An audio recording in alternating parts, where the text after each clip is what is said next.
everyone. How all are you? I hope you all would be fit and fine and doing great in your life. And so today we are going to start our new journey. That is, we will discuss about the NCRTs now, because some of the suggestions are given by my friends and all. Like you should start with the NCRT descriptions or explanation. So I thought to make the videos on the NCRT. So as geography is my favorite subject, so I will tell you first about the geography. So let's just start with the geography, that is first chapter. So here I will tell you in both languages as bilingual, in Hindi as well as in English. So हमारा पहला chapter है the earth in the solar system. I think you all would know what does that earth mean. Basically earth is a celestial bodies and we will discuss कि celestial bodies क्या है. तो पहले हम देखते हैं अर्थ क्या है. अर्थ बेसिकली एक प्लैनेट है, जैसे कि आप सभी लोग जानते हैं. Earth is a planet and planet also considered as celestial bodies.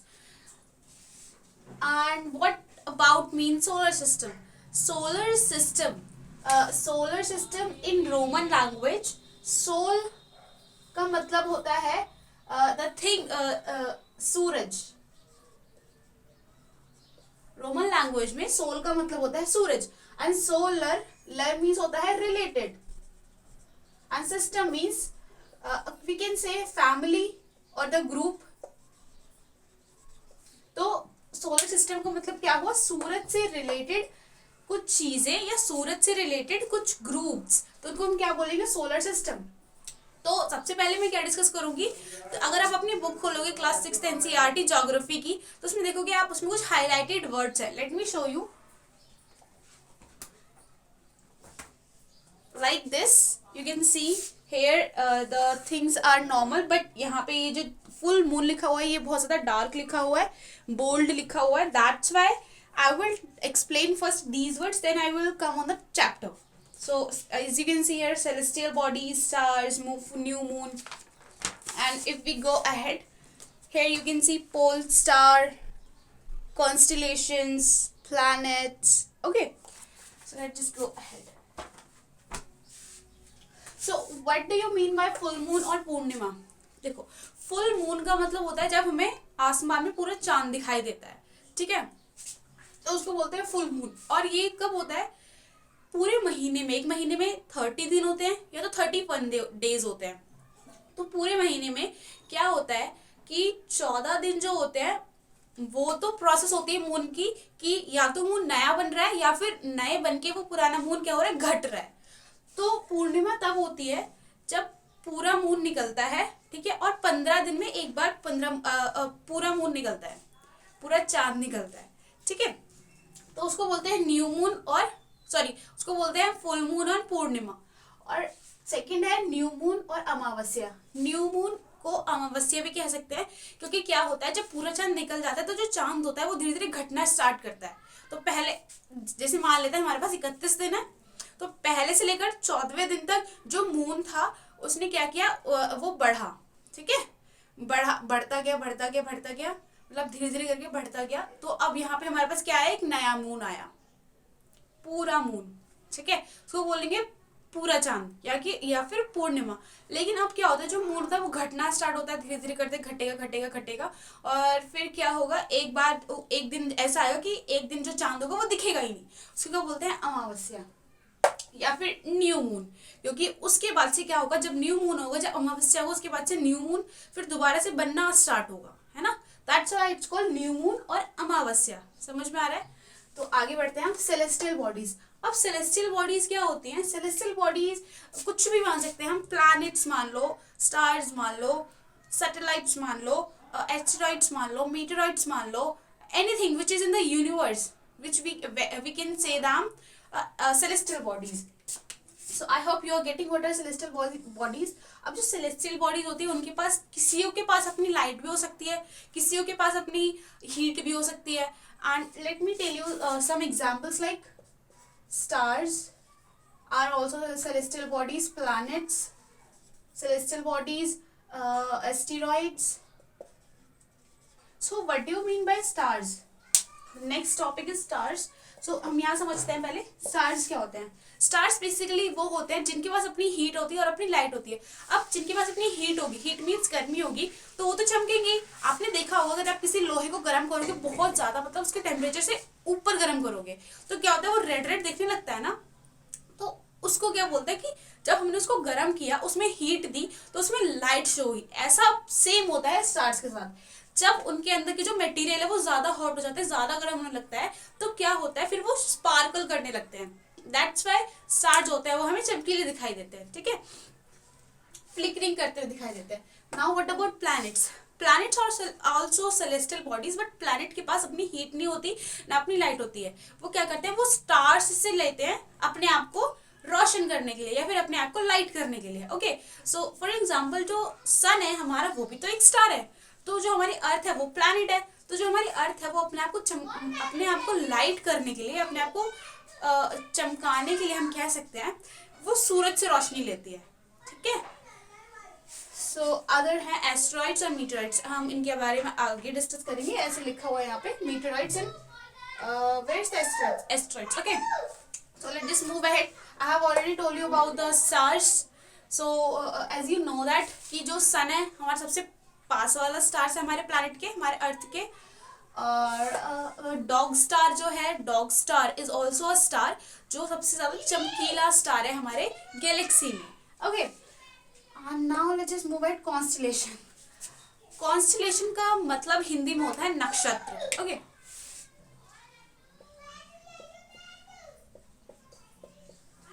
तो इनका मतलब क्या होता है? कॉन्स्टलेशन का मतलब होता है ग्रुप ऑफ स्टार्स या फिर डस्ट या फिर क्लाउड्स.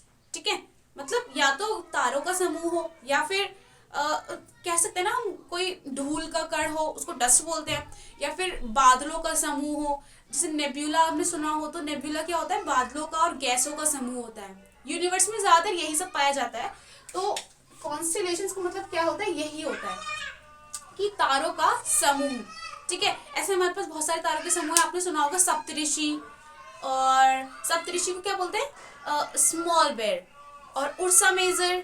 ठीक है, उर्सा मेजर और नॉर्थ पोल स्टार. अगर हम नॉर्थ पोल स्टार को देखेंगे तो हमें अपने, अगर हम अपने उसको देखेंगे तो हमें अपनी नॉर्थ डायरेक्शन पता लग जाएगी कि हम कौन सी डायरेक्शन में खड़े हुए हैं अभी, और नॉर्थ डायरेक्शन कौन सी है. ओके, तो अगर हम आगे देखते हैं तो ये पोल स्टार है. Pole star, the stars which are presented or which are situated on the pole, like north pole star. Okay, तो हमें समझ में आया नॉर्थ पोल स्टार. अब हम आगे देखते हैं प्लैनेट्स. प्लैनेट्स क्या होता है? प्लैनेट्स मैंने आपको बता दिया. जैसे हमारे जो सोलर सिस्टम है उसमें 8 प्लैनेट है. पहले प्लूटो भी था, बट प्लूटो क्या है, उसको अब ड्वार्फ प्लैनेट कंसीडर किया जाता है, वो एक प्लैनेट नहीं है. सो प्लैनेट्स हमारी जो अर्थ है वो कौन सी है? वो 3rd नंबर की है. लेट मी चलो हाँ एक बार फटाफट से रिवाइज करते हैं. Mercury, Venus, earth, Mars, Jupiter, Saturn, Uranus, and Neptune. These are the 8 planets in our solar system. And orbits. Now, what are the orbits? Orbits are the path on which the planets revolves around the sun. And mostly the orbits are in elliptical shape. What is the elliptical shape now? This is called elliptical shape. Okay.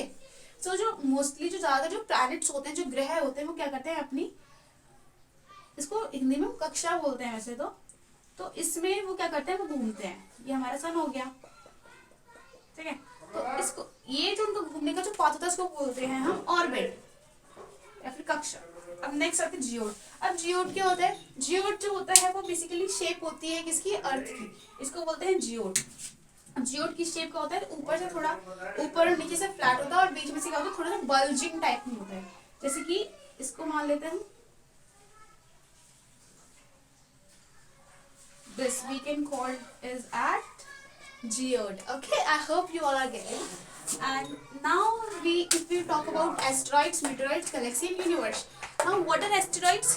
Asteroids क्या होते हैं? They are small so they are the small rocky type material or small celestial bodies. Like ये मतलब इनमें कोई difference नहीं होता. अगर हम प्लैनेट को कंसीडर करें वो भी सेलेस्टियल बॉडीज होती हैं, अगर हम एस्टेरॉइड्स को कंसीडर करें ये भी सेलेस्टियल बॉडीज होती हैं. ओके, बट डिफरेंस क्या होता है, जो प्लैनेट्स होते हैं वो थोड़े से बड़े होते हैं, जबकि जो एस्टेरॉइड्स और मीटेरॉइड्स होते हैं वो बहुत छोटे छोटे होते हैं, बहुत छोटे छोटे। प्लैनेट के कंपेयर में तो ना के बराबर समझ लो। तो हम क्या करेंगे, हम देखते हैं कि एक एस्टेरॉइड बेल्ट होती है। बेसिकली एस्टेरॉइड बेल्ट मैं आपको दिखा देती हूँ क्या होती है।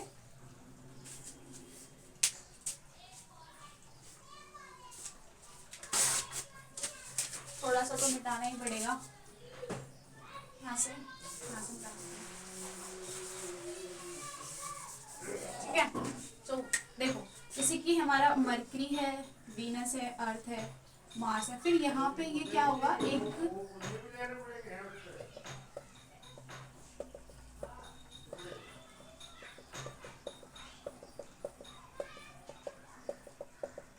इनको बोलते हैं एस्टेरॉइड बेल्ट। ये किसके बीच में है, ये हमारी मार्स है, ये हमारा जुपिटर है। तो ये एस्टेरॉइड बेल्ट है, मतलब छोटे छोटे धूल के कण या फिर मिट्टी के कण या फिर टुकड़ों के रॉक के कण जो बीच में आ जाते हैं उनको बोलते हैं एस्टेरॉइड्स। ठीक है। अब मीटेरॉइड्स क्या होते हैं,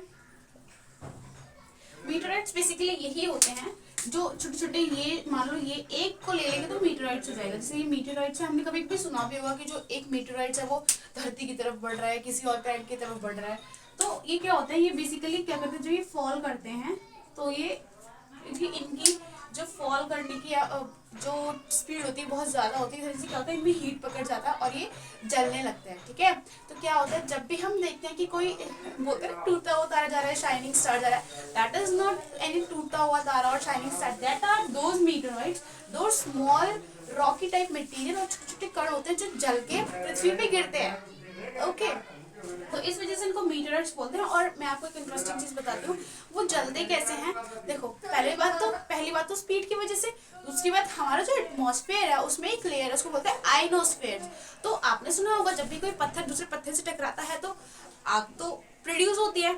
तो ऐसे ही होता है, जो आइनोस्फेयर होते हैं उसमें हमारे बहुत सारे आयंस होते हैं और रॉकी मटेरियल्स भी होते हैं, डस्ट भी होता है। तो जब उनसे जब टकराते हैं तो चिंगारी वगैरह या फिर फायर प्रोड्यूस होती है, जिसकी वजह से वो मीटेरॉइड्स की फॉर्म में कन्वर्ट हो जाते हैं और वो हमारी पृथ्वी पे गिरने लगते हैं। अब Galaxy and universe. Now, what is galaxy? Galaxy is somehow similar to constellations. So galaxy क्या होता है? Galaxy होता है group of stars और everything like dust, snow and clouds, nebulas, everything that is called galaxy. और हमारी Galaxy कौन सी, milky वे Galaxy. और हमारे पास वाली गैलेक्सी कौन सी, Andromeda galaxy. Okay, I hope you would all learn this things in your mind. And I have heard that in the universe we have 1 billion galaxy and 1 billion stars as well. So galaxy are very much, and our galaxy name is Milky Way galaxy. And last is universe. What is universe? Universe consists, what we can say, like if this is galaxy, okay, these are the galaxies. This is our galaxy, solar system, Milky Way galaxy, and universe.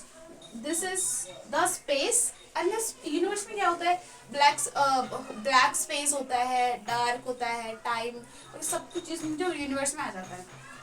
तो जब इसमें आएगा तब ये क्या होता है, तो मतलब group of galaxy we can say that it's a universe. Okay, I hope you are getting what I want to say to you. So this is about the words which were bold in your book. So let's see what we have to do next. So we have discussed about the words which were bold in the book. So we'll discuss about some more things like planets and earth. हमें पता है कि जो अर्थ की shape है वो geoid होती है ना। और जो अर्थ जो है उसका जो 2/3 पार्ट होता है वो किससे कवर होता है, वाटर से कवर्ड है। अब हम डिस्कस करें मून के बारे में, तो मेरे को इंपॉर्टेंट चीज़ बतानी है। जो पहली बात तो जो मून का जो डायमीटर होता है वो कितना होता है, वो 1/4 होता है। 1/4 मीन्स 1/4 होता है अर्थ के डायमीटर की। And the distance between the earth and the moon is 3,84,000 kilometre. And the main thing कि हम चांद की सिर्फ एक साइड क्यों देख पाते हैं, आपको पता है क्या, कि हम चांद की दूसरी साइड नहीं देख पाते। ठीक है। और तो इसका रीजन क्या है, देखो पहली बात तो हमें एक चीज समझनी पड़ेगी, दो चीजें होती हैं सॉरी, एक चीज दो चीज समझनी पड़ेगी।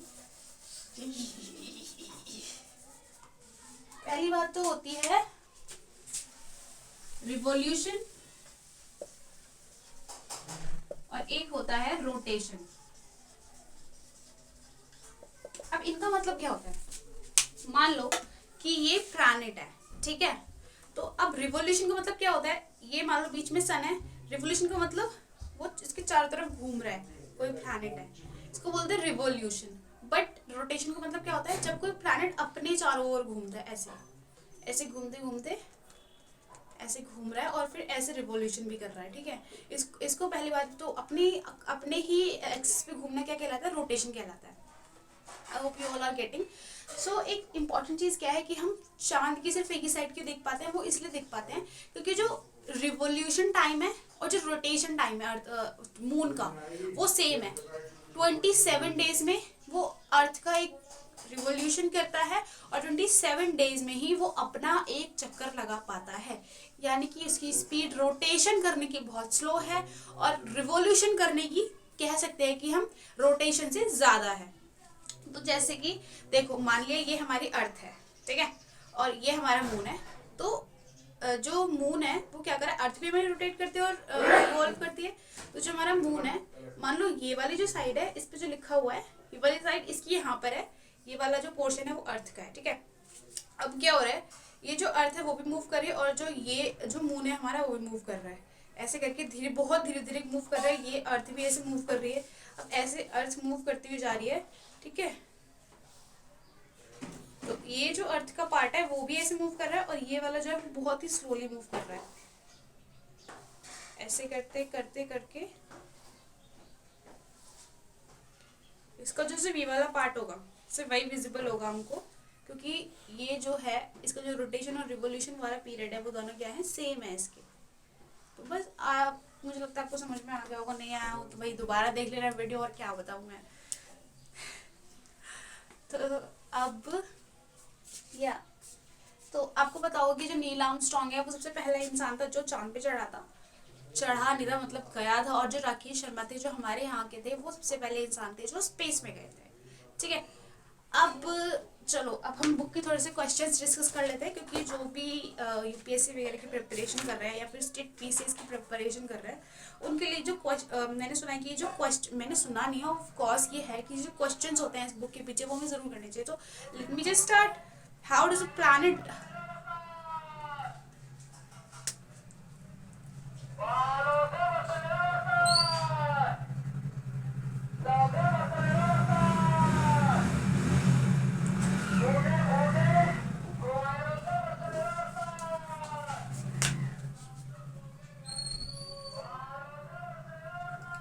So how does, next question है, how does a planet differ from a star? These questions are in the NCERT, you can see from the NCERT. So उसमें बोला कि जो planet है वो differ कैसे करता है स्टार से। तो आपको पता है कि planet जो होता है उसके पास अपनी हीट नहीं होती, ना अपनी लाइट होती है, बल्कि स्टार के पास होती है, ठीक है। और what is meant by solar system? Solar system का क्या मतलब है? तो सोलर सिस्टम का मतलब मैंने बता दिया। सोल मीन्स क्या होता है? सूरज होता है रोमन में, और solar system means family of sun, the 8 planets and the sun, the total called solar system. Third question, name on the planet according to their distance from the sun. हमें यहाँ पे बताना है कि सारे प्लैनेट का नाम बताओ डिस्टेंस के अकॉर्डिंग, कि सन के पास कौन सा और सबसे लास्ट में कौन सा। तो इसके लिए एक निमोनिक ट्रिक है, आई होप अगर आप इसको याद रखोगे तो आपको याद हो जाएगा। वो है my very efficient made just served us noodles. Okay, what रिपीट करते हैं एक बार। My very efficient made just served us noodles. तो माई से एम मर्करी, वेरी से वी वीनस, मेड से मार्स, सॉरी एफिशिएंट से अर्थ, मेड से मार्स, जुपिटर, जस्ट से जुपिटर, सर्व से सैटर्न, अस से यूरेनस एंड न्यूडल से Neptune. Okay, fourth question is why is Earth called a unique planet. अब अर्थ जो है वो यूनिक प्लैनेट की, तो आप सबको ही पता है, क्योंकि हमारी जो पृथ्वी है सिर्फ अकेली ऐसी पृथ्वी है, अकेला ऐसा प्लैनेट है जहाँ पे जीवन संभव है, जहाँ पे ऑक्सीजन है, जहाँ पर एटमॉस्फेयर है, जहाँ पर पानी है पीने के लिए, और carbon dioxide, everything, the gases which are very must important for the consistency or for the existence of human being or animals or plants, that is present here. That's why जो अर्थ है वो एक डिफरेंट प्लानट है, okay, और unique planet है. Fifth question, why do we see only one side of moon always. मैंने बता दिया क्योंकि जो क्वेश्चन है कि जो मून है हम सिर्फ एक साइड क्यों देख पाते हैं मून की, क्योंकि जो अर्थ का रिवॉल्यूशन, सॉरी, जो मून का रिवॉल्यूशन पीरियड है और जो रोटेशन पीरियड है दोनों 27 डेज है. तो जितनी देर में वो अर्थ का रिवॉल्यूशन करता है, चक्कर लगाता है, उतनी देर में वो एक बार अपना चक्कर लगा पाता है. तो अर्थ अपनी जगह पे एक बार, ऐसा तो है नहीं कि अर्थ अपनी जगह पे खड़ी है, वो भी रिवॉल्व कर रही है. अब वो भी रिवॉल्व कर रही है उसी जगह पे. मान लो कि ऐसे अर्थ रिवॉल्व कर रही है, अब भाई ऐसे तो तुम भी घूमोगे, है ना, ऐसा तो है नहीं. मान लो ये अर्थ का एक पार्ट है, ये तुम्हारा एक पार्ट है, ओके, जहाँ पे ये लिखा हुआ उसको मान लो. अब ऐसे अर्थ घूम रही है तो ये भी तो घूम रहा है ऐसे करके. अब ऐसे ये गया है यहाँ पे, तो ऐसे करके ये ऐसे ही तो घूमेगा. अब क्या, तो आई होप आपको समझ में आ गया होगा. नहीं आया हो तो एनसीईआरटी पढ़ लेना भाई. What is the universe. Universe से बता दिया मैंने. यूनिवर्स क्या होता है, ग्रुप होता है गैलेक्सीज का, और ब्लैक मैटर होता है, बहुत सारी चीजें होती हैं यूनिवर्स में, तो उसको यूनिवर्स बोलते हैं. अब इसमें टिक द करेक्ट ऑप्शंस दे रखा है, इसमें लगा लेना आप. The planet known as earth twin, जो मतलब अर्थ की पृथ्वी की जुड़वा बहन किसको बोला जाता है, जुपिटर, सैटर्न और वीनस. किसको बोला जाता है, वीनस को बोला जाता है. सेकंड क्वेश्चन है, which is the third nearest planet to the sun. तीसरा सूरज के पास का सबसे कौन सा ग्रह है, तो वो अर्थ होता है. All the planets move around the sun in, जो सारे प्लैनेट्स हैं वो सन के अराउंड कौन से पाथ में घूमते हैं, सर्कुलर पाथ में, रेक्टेंगुलर पाथ में, या फिर इलोंगेटेड पाथ में. तो उस पाथ को बोलते हैं इलोंगेटेड पाथ या फिर वृत्ताकार path. The pole star indicate the direction to, जो पोल स्टार है वो किसकी डायरेक्शन को इंडिकेट करता है, नॉर्थ की. Asteroids are found between the orbits, और मैंने आपको बताया था कि जो एस्टेरॉइड्स है वो किसके बीच में पाए जाते हैं, मिटा दिया सॉरी, तो मार्स और जुपिटर के बीच में पाए जाते हैं. इन द ब्लैंक्स हैं, आपको खुद कर लेना. बता देती हूँ. A group of dash from various pattern is called constellations. A group of stars, okay, that form patterns is called constellation. The second Phillips is a huge system of stars is called galaxy. The third is dash is the closest celestial bodies to our earth. कौन सी celestial body जो हमारे अर्थ के बहुत ज्यादा close है, तो कौन सी है वो, मार्स है. मून भी बोल सकते हैं, मार्स भी बोल सकते हैं, बट मार्स लिखोगे तो ज्यादा ठीक रहेगा. Okay. Fourth is dash is the third nearest planet to the sun, of course, our earth. Fifth is planet do not have their own heat and light. I hope you all get understood what I want to say to you, and if you like this you can comment in my comment box.